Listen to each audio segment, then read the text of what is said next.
Our 2016 Carmichael Ranch Zinfandel comes from the township of Geyserville. It's at the southern edge of our Geyserville property.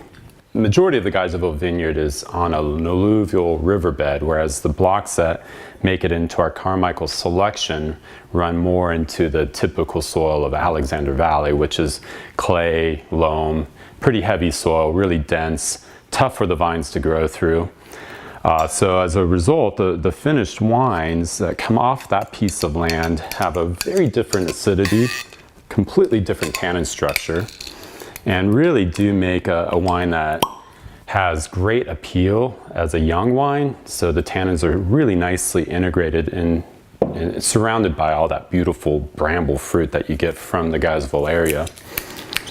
This wine, in this vintage, I did include a little bit of Petit Syrah that came from a block that hasn't ever really yielded much. So in 16, we were able to get a sizable crop off of it to co-ferment with the Zinfandel. So we have 12% Petit Syrah in this year's blend. Petit Syrah is that magical blending grape, which gives some color and some weight to the wine, some good tannin structure.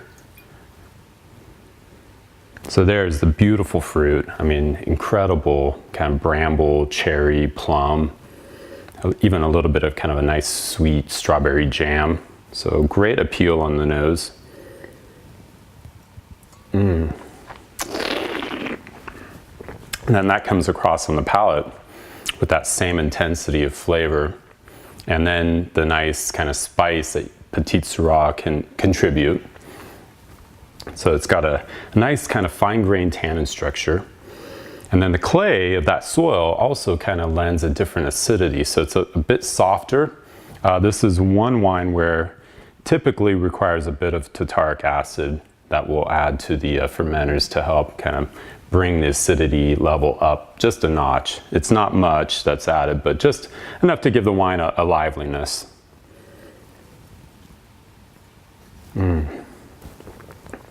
Very drinkable. So this year we were in barrel for probably close to 17 months. American oak barrels are used for aging, so that adds just another level of exotic spice to the wine. And with that much time in oak, it also allows the tannins to fully resolve. And then we bottled in May of last year, and that has allowed the wine to continue evolving because, you know, cork is very similar to an oak stave. You get a lot of reactions that allow the wine to continue resolving tannin. So with that much bottle age now, this wine coming up for release is totally drinkable and, you know, ready to enjoy right now. Really beautiful wine. Great vintage for Zinfandel. And just a wonderful series of blocks to work with to make this really delicious Zinfandel. So I hope you enjoy it.